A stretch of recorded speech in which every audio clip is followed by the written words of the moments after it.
Hello everyone and welcome back to another video. So today we're going to be looking at Luthor, First of the Fallen. This is going to be a spoiler video, so if you don't want to be spoiled about this book, please leave the video now.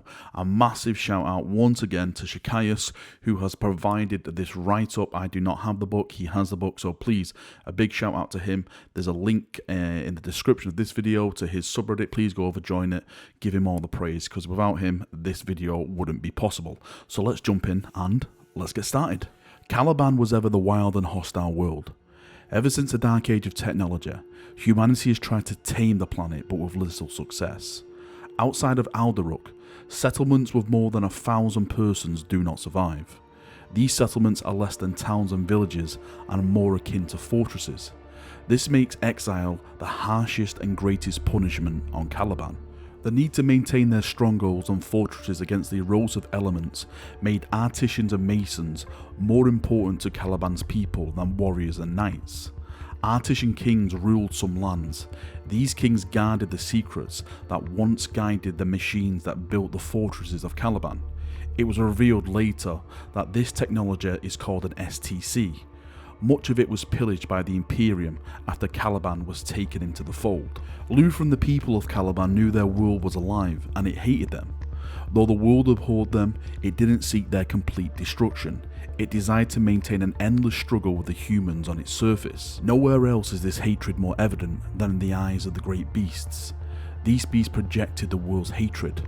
They were sentient and possessed an intellect that they wield to menace the Calibanites. The most dangerous of the great beasts possessed the ability to manipulate the environment of Caliban. They infused other predators with rage or animated the flora to serve their will. Caliban was a death world by the Imperium, yet it was full of life. Though the bounty of life on the world was marked by mutation, no creature on the planet looked the same. This mutation would rather later be known as corruption. The Knights of Caliban rode creatures called Des Riders. These creatures were genetically engineered during the dark age of technology, using the finest equine genetic stock.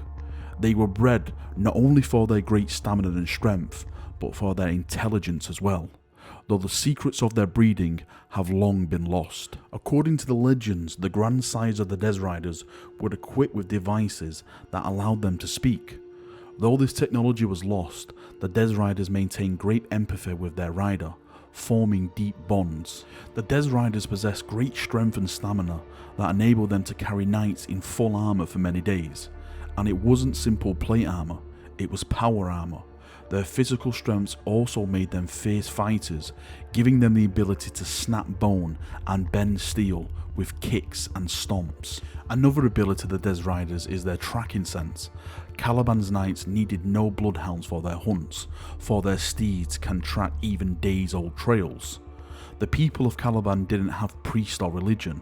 They took their moral guidance from their cultural tales and lords. They strove to recreate deeds of the best of their people. Women on Caliban are no different from men. They can take up arms and quest to become knights, and adopt their own squires to apprentice under them. Male knights are called Tsar, while female knights are called Sal. Indeed, this is evident when a 14-year-old Luthor was joined on his quest for knighthood by a female quester. During one of their quest hunts, Luthor and his men find their quest beast slain. As they investigated what had just happened, a figure stood up and ran away. They pursued the creature and shot at it, thinking it was a great beast. One of the shots found its mark, slowing the creature and allowing the knights to corner it. It was revealed that this was no beast, but a human, or something close to a human, because no human could have slaughtered a great beast. This stranger was naked. Though he had an outstanding blonde mane, his body was bereft of any hair, and he was an adolescent.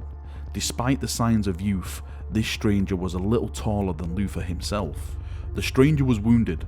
The bolter shot had blasted into his shoulder, revealing the bone beneath. Luthor, to relieve the tension in himself and his men, jokingly told the stranger as he approached him, "You aren't going to attack anyone, are you, lion?" The youth did not move and allowed Luthor to draw close to him. Luthor brushed aside the youth's mane and revealed to his men what he knew. This was a man and not a beast. This is how Luthor found the lion. Years later, The lion would declare a crusade against the great beast of Caliban. However, not all castles supported the lion's crusade, for they saw it as a ploy to conquer the world. Indeed, their doubts were validated when the lion proceeded to crush anyone that did not support or ally with him. Among those who were crushed by the lion were the Knights of Lupus. It was revealed that the Lupus Knights had made a pact with the spirits of Caliban and had gained knowledge of the true nature of the world and the role of the great beasts.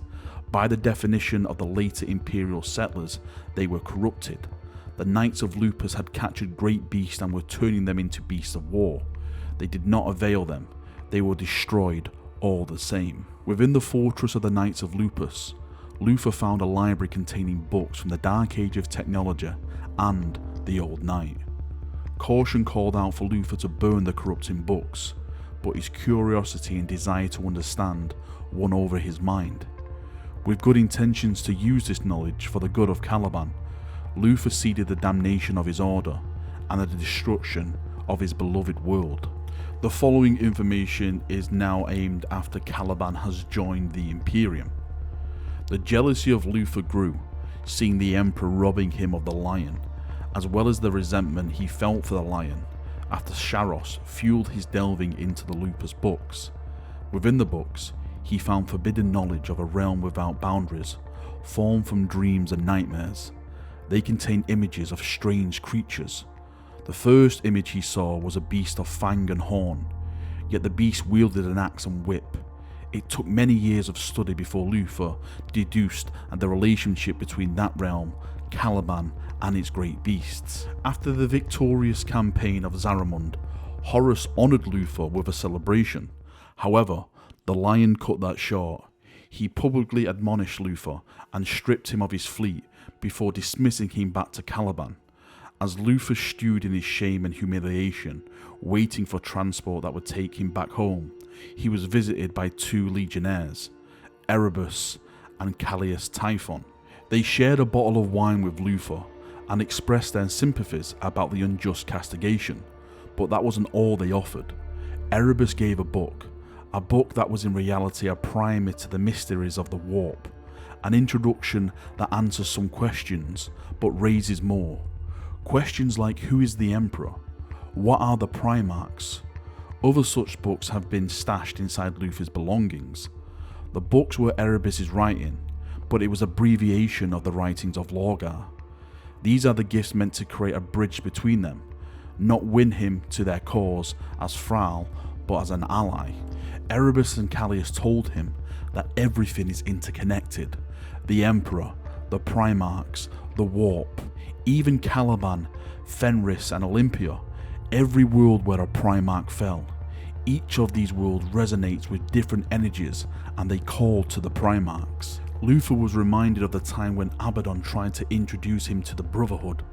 Corruption seemed to have spread among the legions. Luther considered revealing this to the lion. The book in his hand was all the proof he needed to reveal this plot. However, to reveal this treachery was to reveal his own treachery to the lion. Furthermore, it would make him a target of the wrath of Erebus and Typhus. Spurred by these facts and his ambition, Luther agreed to an alliance with the two. Damned if he does, dead if he does not. Back at Caliban, using the book's knowledge, Luther managed to summon a demon from the warp.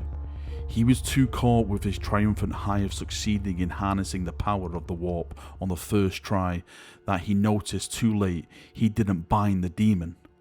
Luther panicked as the demon approached and tried to utter something to cast it back, but the demon just stood before him, then bowed.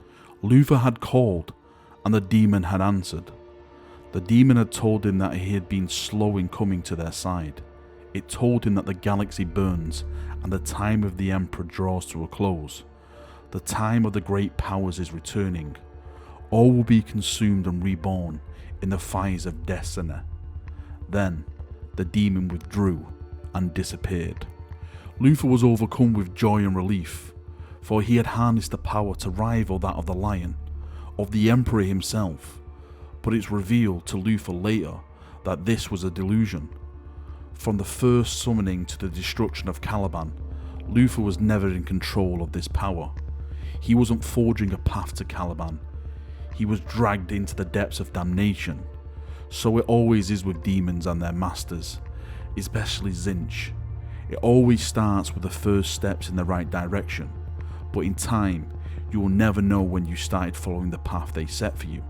You will forget that there was ever a destination, and the journey becomes all there is. The following information takes place during the Horus Heresy. According to Luther, the Imperium lied about Shaskais being a product of mutant birth. With practice and knowledge, anyone can strengthen his mind and access the powers wielded by mutation. Through his readings of the Dark Lore, Luther has mastered some measure of sorcerous ability. He uses his knowledge to summon and bind a demon of Tzeentch. He questions a demon about if there is any treachery in his council. The demon points at Luther, being the plan's weakness, that his ambition will be his downfall. The traitor in the council was no other than himself. As he is overcome with anger, Luther breaks the binding circle, freeing the demon. He engages the demon in combat and prevents it from escaping. After it's done, he wonders why Tzeentch is so seemingly trying to undermine him. Was it really his intention, or was it just a test? No matter, Luther will not be tricked. Luther hid Typhon and his fleet from the pursuing Dark Angel fleet led by Corswain. Before reporting to Corswain, Typhon and Luther renewed their friendship and committed to the cause. Typhon gave Luther a special gift, a blade called Life's Bane, enchanted with the power to kill a space marine with a cut, perhaps even a Primarch as well. Typhon said the gods required one act of dedication from Luther. Slaying an enemy with Lifebane would draw the attention of the gods and grant him all that he desires. As Luther bluffed his way out of trouble with Corswain, he considered stabbing him with Lifebane, but decided against slaying such a faithful soul. However, he kept Lifebane for when he would need it, against a foe he couldn't beat. Later, that foe would be the lion. According to Luther, Lifebane was stabbed into the lion's midriff, as a lion impaled with his sword. However, Luther did not draw the weapon. He did not use it against the lion. He could no more slay the lion than Corswain. The gods demanded his final sacrifice, but he rejected them. He was always for Caliban, not them. He did not kill the lion. The following information is set during the Warhammer 40,000 storyline. The Watchers in the Dark had time-locked Luther's cell, cutting him off from the flow of time, preventing him from dying of old age or infirmity.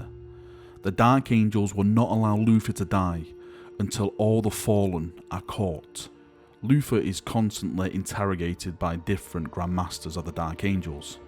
In one encounter, Luther is asked about Cypher, and he responds by telling the Dark Angel Supreme Grandmaster the tale of his first meeting with the Lion.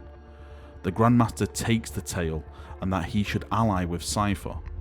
Cypher would know the true numbers and locations of the fallen after all. Realizing that the Supreme Grandmaster missed the point of the tale, Luther attempted to explain that others in the Order cautioned him to slay the young lion. However, the Supreme Grandmaster wasn't listening now, and the stasis lock activated, stopping Luther mid-sentence. When Luther awakened from the stasis locks, he was still in mid-sentence, but he was confronted with the same Supreme Grandmaster, but this time he was enraged. Their attempt at parleying with Cypher ended in disaster, it seems. Over the thousands of years that Luther is interrogated, he begins to notice a pattern in the parade of the Supreme Grandmasters. They were straying from what it was to be a legionary. They were becoming ignorant and marred with religiosity. They are becoming inflexible. This became evident when Supreme Grandmaster promises to release him if he repented and denounced his Dark Masters. He will return him to the void as a thing of purity. Luther replies that he would only repent to the one and only man he betrayed. He also said the Lion would be appalled to see the Dark Angels as they are, how they have besmirched his and Caliban's legacy. At the end of the novel, Luther finds that the stasis lock was left unactivated after Azrael left him. he could hear sounds of battle in the distance. Cautiously, with his weak limbs, he steps forward to his freedom.